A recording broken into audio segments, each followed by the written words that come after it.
Roll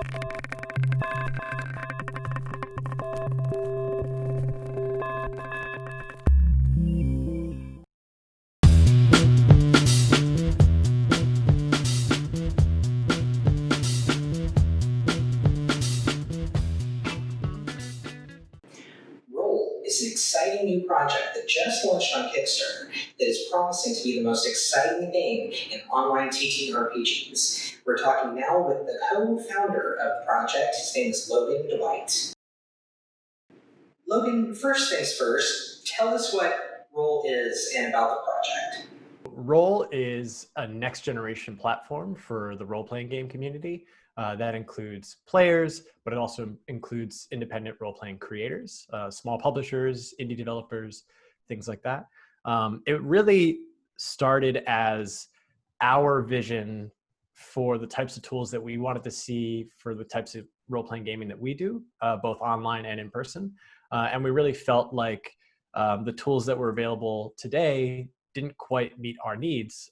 And our kind of initial thought was that we really wanted to build new tools that were people-centric, video-centric, and marketplaces that were creator-centric.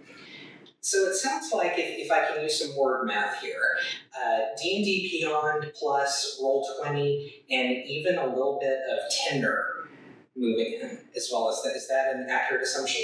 Yeah, we actually do jokingly call our player matching service Tinder for tabletop. That's not obviously the official name, but internally we jokingly call it that because, as you said, like that really hits the nail on the head. That is one of the features that we're actually most excited about, because when we were looking at how people meet each other online around role-playing games, one thing that we felt was very true was that like a traditional like video game style lobby system, matchmaking system just really wasn't working. Role-playing games are such a fundamentally intimate and personal experience, and the play groups that you have and the friends you have that you play with are critical to the power of the experience. Like I don't think that you can consistently have a good experience if you're just jumping online and just trying to match with random lobbies of strangers who are all trying to put together a role-playing game together. Our thought was, rather than build tools that make it easy to find like game lobbies to match with, our thought was we should go one step before that process. We should make it easy for you to meet other people. And so, the paradigms already exist today. Like you said, like you have things like Tinder and whatnot. So it really wasn't that hard for us to extrapolate what those services do and apply it to role-playing games. And then they can match with profiles of people who have the same or similar criteria. And then just like on a dating app or something, if you both match with each other, you can start chatting, you can schedule games. My belief is that if people start to build genuine bonds and friendships with other people in the community, they will find time to play together. Like when you find people that you really are excited to tell stories with, you'll make time to play together. And so our thought was that the tool doesn't need to be a game matching tool. It needs to be a people matching tool. We really, really wanted to be first and foremost a video tool, and specifically like video chat, video play. So one of the things that we do a lot, and that also a lot of other people in the community do a lot, that we hear a lot about, is that like right now people augment their online play experience by using things like Zoom or Discord or whatnot, because they need really high quality, stable, premium video. And so our thought was, doesn't really matter what kind of game a person is playing. It doesn't matter whether it's like a super rules light casual game or whether it's like a really complex tactical game. The one thing that every game has in common is like the need to really see your party, your table interact with each other. And so the video aspect needed to be really, really good. And so we started from that foundation. Now, since there are similar offerings like D&D Beyond and Roll20, as we mentioned, even Twitch with the streaming concept, are you intending Roll to be a competition to these programs or maybe complement them? We are definitely not competing with streaming services. So like Twitch, Mixer, Caffeine, YouTube. Like we don't have a live streaming component built into Roll, and that's not planned in our roadmap at this time. Like those are services that we really feel have already done an excellent job effectively supporting the growing communities around this. And so really what we built our tools for is that way, if you're pointing your Twitch stream at Roll, the app should very elegantly integrate into your stream, right? Like those things are meant to work really quickly and really well. Per the other question, of like, do we see something like D&D Beyond as competition and whatnot? While I don't really consider the ethos at Roll to be like fundamentally competitive. I mean, role-playing games in general as an idea are kind of a cooperative experience. And I do believe the industry is young enough and the space is big enough that we can all kind of thrive. I would say that in general, our offerings and our value are similar to something that like, what you would see on D&D Beyond or Roll20 or whatnot. But we've just targeted it differently. We're targeting it at a different type of creator, and we're targeting it at a kind of a different set of usability paradigms. Like we're really trying to design it differently. And like I said, I'm not trying to make a value statement of like it one being better than the other, but I think that there's room for there to be more variety, and people really need that variety, especially independent creators. And so that's really where our attention has been. Roll is offering some pretty interesting sounding features. Which one of them would you say is the highlight or the showstopper? I mean, I think our showstopper is our online play interface, which we call the table, because it's an obvious metaphor, right? One of the delightful thing is gathering people around the table. So when we were designing that, and like I said, it was one of the first things that we really looked at when we were building this product. We had a couple of things in mind that we really wanted to be critical. One, we wanted everything to be people first. So, that informs things like the video tools, but it also informs like our user experience. And so when I say people first, like we have a golden rule, which is every single aspect of the tool set should be powerful, intuitive, and code free. Like I do not want people to have to feel like they have to learn how to write front end or back end code to get their stuff supported, or to hack the interface to support the game that they're wanting to play with their friends. Everything should be at your fingertips in a way that is like very, very, very easy for a person to dive into. And so we designed the table to be a video interface, but then we also designed these kind of modular information tracking systems into the interface as well. And so like a common question I get asked a lot is like, oh, will XYZ game be supported on Roll at launch? And I think people are used to on other platforms, there's a little bit more of a process to get a game supported. There's a little bit of like having to get the official character sheets imported and then formatted. And this is what I mean about people needing to have like developer skills. Like I've had actually quite a few creators who are part of our launch community approach me about asking like, oh, am I going to have to like get you the PDFs of my character sheets? And then like, oh, I don't know how to code. Like, am I going to do that? And I always had to reassure people like, no, you don't have to worry about any of that. Because what we've done instead is we looked at, and we continue to look at every game we can, whether it's from a really, really large popular IP or from an independent creator. And we look at all the information that's needed to be tracked to play that game effectively, right? So some games it's very simple. It's just like they just need like form fields. They just need like, this is a piece of text that you can write here. Like this is where I'm going to write this name of this skill, or this is where I'm going to write this stat. Some people need things that are more complex than that. They might need buff trackers. They might need token counters. Some games even use like a clock system. And so we looked at all these things and we said, all right, let's make a library of assets that cover all of these bases. So that way, no matter what game you're playing, you have the assets you need. And then what happens is in our interface kind of down one side where a character sheet would live, you can populate that with any information you want. So there will be pre-saved templates. Some of them will be official ones that we've put out. Some of them will be ones that creators have put out. So that way people can get started quickly. So like if you just want a 5e template, you can just open up the official 5e template that we'll have, and like you can just kind of pop it down and be like, great, cool, all the information to play 5e, great. But even people who want to do their own homebrew stuff or hacks or, again, independent games that they're, concerned might not be supported, our goal is to make it so that through just drag and drop of these modular assets, you can spin up all the information you need to effectively play that game within minutes. And then you can save that as a template for yourself. You can share that with your community. You can share that with your players. And our system also indexes all of those information as you bring it down. So like if I make a section that says like, okay, this is where the abilities on my character sheet are usually tracked. So I'm going to pull in these 6 form fields and I'm going to title the section abilities. Our system automatically indexes all of that and creates a table of contents for you, because a lot of games, certain games have like really, really long character sheets or really, really long sets of information to be tracked. And another problem I find a lot of people have is then parsing through that information once they've created their characters and once they've gotten into the game. And so our system automatically indexes everything down the side in a table of contents for snappy navigation. And we don't have that set up in a way where people have to manually manage that. That's always done automatically on the fly by our tool. Now you're implementing a new system for customer feedback. You're avoiding the typical star ratings because you say this is to combat review bombing. Now, for newbies on the scene that may not know what review bombing is, can you explain that and how Roll is planning to stop that? Yeah, that's a really great point, and I'm really glad you asked about that. This is something that has been really dear to my heart even before we started tackling role. This is a problem that exists not just in the role playing community; it exists in pretty much any creative space, any platform that has a review system. For the people who don't know, harassment of that kind is very, very prevalent. Generally, like whether it's just because they get a kick out of trolling, or because they generally have like some extreme grievance or whatnot, excuse me, or they feel really activated. Uh, there are always people who feel like their voice has to be the loudest, and they will, do whatever they can to tear a piece of content down.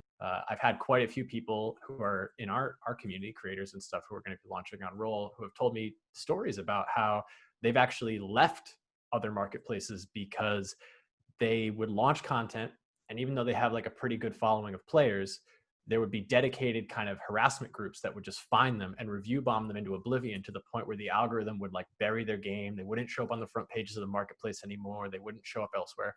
And so, I looked at that, and um, I, again, like I'm very lucky in that I've done a lot of marketplace work before in my career, and worked in a lot of technology for a long time. And a lot of people across the industry outside of just role playing games have done a lot of good work analyzing how review systems work. And the reality is there's actually no data that shows that a score based or numerical based rating system helps at all. Like there's no data that shows that that helps with purchasing decisions. There's no data that shows, or it helps in a positive way. There's no data that shows that it like helps people find high quality items. The only data that exists shows that basically that is the first place somebody goes when they are angry. When somebody is angry, the first thing they will do is they will just bomb something. Yeah. And so what ends up happening is it disproportionately hurts people more than it helps. And so how we landed on this idea of a recommendation engine is, and you may get a laugh out of this, but it's just the honest truth. I was thinking on this really hard one day and talking to my co-founder about it. I was like, man, we have to solve this for people. Like, I don't want to do no reviews. I don't want to do like nothing. I don't want to do silence, because the community should be able to support creators they love. And I was like, what can we do? And I was playing Death Stranding video game. Yeah, I think I know where you're going with this. Right. I mean, anybody who's playing Death Stranding, or at least familiar with it, watched on stream and stuff, like you kind of know where this is going, which is that they have this whole thing. It's this big mechanic. It's one of the central mechanics of the game, where like when somebody does something you like, you can like it. And I remember, I was excited about this game in general because I loved like the novelty of the concept, and I thought it looked like a really cool game design and cool world. But I do remember when I first saw it before playing it, I saw this whole thing about like, oh, I can like when somebody builds a bridge and whatever. And I kind of thought it seemed a little hokey. I was like, I don't know. Like when I'm playing, I probably won't engage with that too much. Like it's cool that it's there, but I'll probably just do my thing. And I found that like within the first few hours of playing Death Stranding, I was so engaged with this idea of like doing the liking, not just receiving the likes, but like doing it. Like there's these moments of like you're getting chased by the bad guys, and there's a bridge that some other player placed in exactly the right spot, and you're like, oh my god, like if this bridge wasn't here, I would be done. Like they would have stolen all my packages, I would be done. And you feel this moment of like, oh, I need to turn around and like that bridge, like, and you feel good about it, and it's like you feel like, oh, that person got a little bit of kudos, and at first it seems superfluous, but it actually ends up being really, really effective. And I found that for the first time in a really long time, I was playing an online game where I felt like really good about the things I was doing with the other players that I didn't know on the internet. I'm somebody who very rarely plays with strangers on the internet. I very much like to play with my friends or people I know. Um, and but Death Stranding made me feel like, oh yeah, like this is really positive. Like it's like playing asymmetrical co-op with like everybody in the world. This is so cool. And I got talking to my co-founder. I was like, yeah, that's how you should do review scores. That's how you should do review systems. People are going to make their own judgment calls. So what we really wanted was, if you love something, you should be able to recommend it. So, rather than a score system of like 5 stars or whatever, it's just thumbs up. It's just just recommend this thing, like give it the thumbs up. And then if you really want to recommend it, you can even write like a recommendation review, which again is just text, not tied to a score. And then the important critical thing that we're giving to creators is whenever somebody writes a recommendation, if they write a written one, it gets submitted to the creator, and the creator has to approve it before it shows up on their page. And I know we're going to get some people who, are going to say, well, like that, what about like me being able to just voice my opinion of this game or whatnot? And like, I have two answers for that. One, there are like hundreds of other places where you can do that, and where the community does gather. So like if there are problems with the game, or if there are criticisms that you really want to levy, like you definitely have places to do that. Two, historically, again, looking at the data, looking at how things are used, the overwhelming majority of negative reviews and stuff aren't for legitimate reasons. The overwhelming majority are people who are angry. And so really what we wanted to do is give creators the power of feeling like, oh, this person liked your game and they submitted like a nice comment about your game. And if you feel like that comment really reflects what you were trying to achieve, or you just like the story they told, like you can showcase that on your game's store page. The RPG community is filled with independent creators all fighting to carve out a little corner of the world for themselves and to get their work noticed. And there have been complaints for a long time now that the smaller creators just can't compete with the big dogs when it comes to selling and even just getting the word out about their projects. How will Roll's content store help get the smaller creator a better chance of exposure? Yeah, so I think the common rage that I hear across all of social media, not just from creators, just in general, I mean, I'm sure we've all heard this cry in one time or another, is like the algorithm has buried me, or the algorithm has made it so people don't see my stuff. It's kind of like Jeff Goldblum in Jurassic Park. There's like the whole thing of like, it's like your scientists were so obsessed with whether they could do it that they did not think about whether they should do it. Like it's like that whole idea. I think that we've become as technology, as an industry, we've become so obsessed with this idea of using algorithms to hyper optimize people's attention that we've lost the human touch. And it's not to say that algorithms can't be used to augment that and help, especially when you have content at a mass quantity. But one of the things that we've tried to build into Roll's culture, even before launching the product, like it was like the very first thing we did once we started kind of publicly talking about Roll as a brand and as a company, is we immediately made an effort to go out and be hands-on with all of the creators we could get in touch with. And that isn't just my team, like that's me. Like I'm talking to creators every day. We have a very large now creator community that we talk to in like private chat and things like that. And we have a concerted effort to make sure that everyone in our community, especially people who are of smaller scale, feel like they have a direct line of communication to us. They have transparency with us. And as Roll grows, like let's say let's blue sky it, right? Let's go to the future where suddenly we're much bigger, there's a lot more content, and therefore it's harder to manage. This is a good problem to have, because if we are actually at that scale, if there is that much content and it's moving that quickly, that means that the platform is bringing in more money for people, for creators and for the platform itself, which means, frankly, we can afford to continue to support a growing team of people whose job it is to maintain relationships with our creators, both our existing ones and our new ones.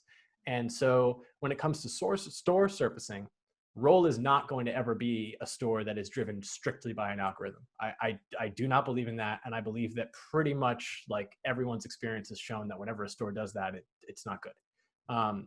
The right balance is like using a little bit of that and then using a human touch to make sure that you're reaching out to people and helping get their voices elevated. And so you might have a brand new creator who's trying to get their work off the ground, but who is doing really exciting work, who is a brilliant writer, a brilliant designer, or a combination of those things. And if you have members of your team who are looking for those people and talking to them, we can then strategically plan, being like, hey, you've got a game coming out in November. Great. We can slot you in for a week on the homepage. Like we'll put you there. And we'll make sure that you're getting the attention you deserve and like things like that. So I believe really strongly that like as a platform, it's going to be our responsibility to keep doing that. It's not going to be something that we just do now as we're prepping for launch. It's going to be something that we do culturally going forward. Because at the end of the day, a computer isn't the same thing as having a real relationship with people. And I think that that's that's how we're going to do it. I don't want people just getting buried underneath an algorithm of big titles and things like that. Especially because, yeah, some players in the space are significantly bigger than others, and we won't see the industry grow if those people are the only people whose voices are heard. Now, I hate to ask this next question, but it's timely. I hate that I even have to ask it, but diversity. It is a major issue. Always has been, still is, on the worldwide stage, and also here in the RPG community. Do you have a really stellar, I should say, policy or value system about diverse voices and how role will help spotlight them. Tell us more about that. Our team is made up of a lot of people from various minority experiences, whether it's queer people, people of color, different gender identities, and our community is especially made up of a lot of those people. And while the reality is I have the very obvious privilege of like, I am a cisgendered white man. Okay. But I do at least have the lived experience of being a queer man. And I have the lived experience of having a community around me of a lot of people who come from different other, backgrounds. And the reality is, just like in almost any media industry, the tabletop industry does have a problem of not supporting those voices enough, not getting those people's content in front of everybody.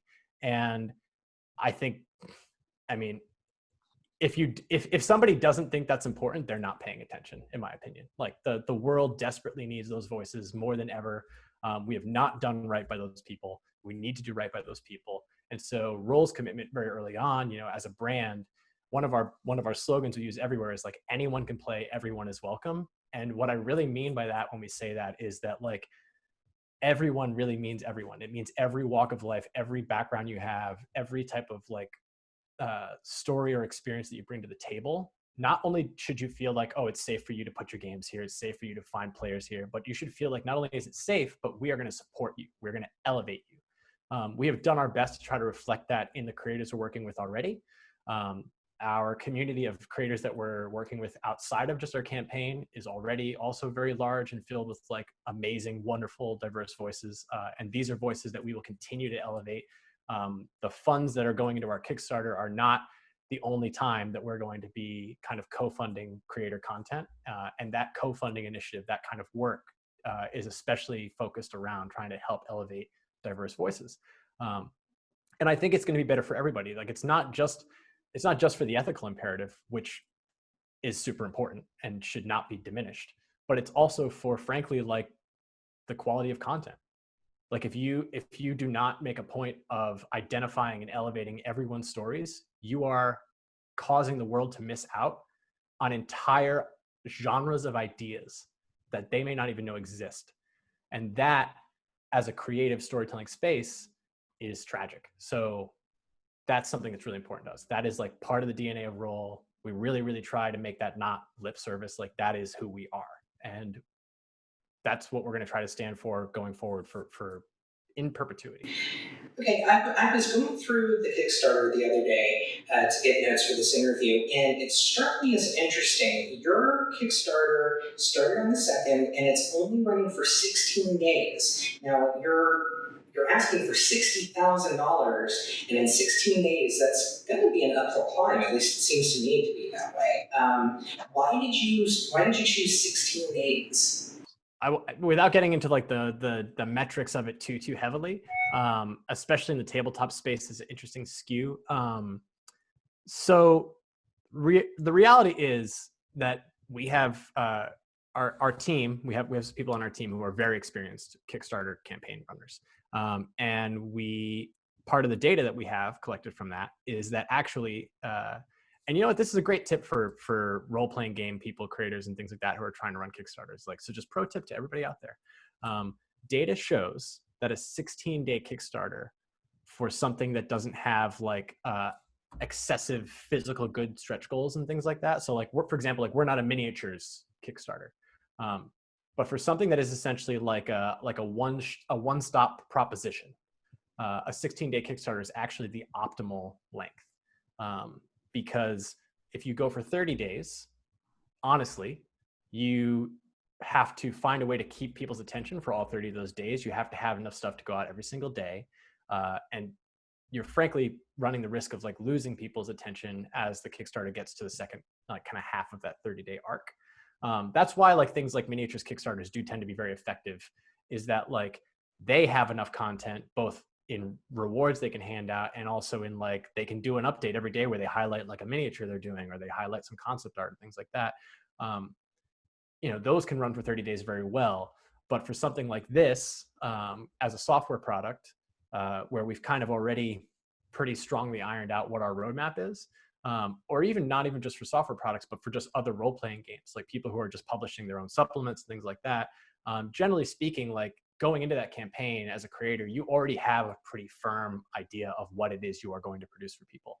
And 16 days is good, especially if you time it right, because you could try to align it so that you overlap with 2 pay periods for people. Because again, also like we want to be very cognizant of the fact, especially now, that like things are not easy for everybody. And so, you know, we want to be able to, if people are excited, we want to be able to give them enough room to join the Kickstarter if they can. So 16 days is long enough for that. Like you don't want to do 7 days.